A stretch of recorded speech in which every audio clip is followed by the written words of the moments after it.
Sì, boh, in parte di salariering e praticamente cu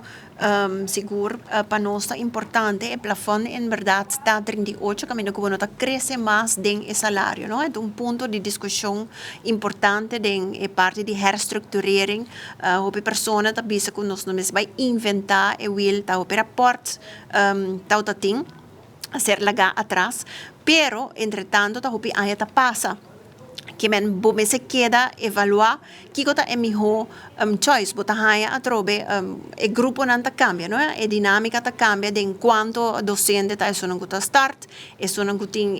bota bisa que chega e 38 acaba e botin isso não pouco grande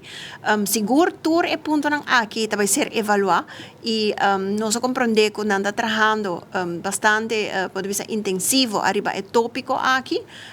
seguro também nós apuntar de presupuesto supletório tocantes aqui é mais todo tem uma moção e lo qual que o ministra contesta arriba é ponto aqui tá que está bezig e que não vai implementar aqui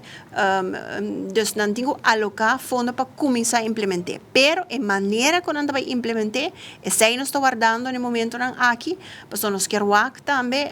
a curto prazo kiko por hasi para o qual trata de diferente outra moção também que está relatar o plafond aqui não pero não quer tratar holisticamente dus de parte do governo não quer aqui não começar não somente o plafond ora vou começar com essa aqui como tussenoplossing, botin com o que tem efeito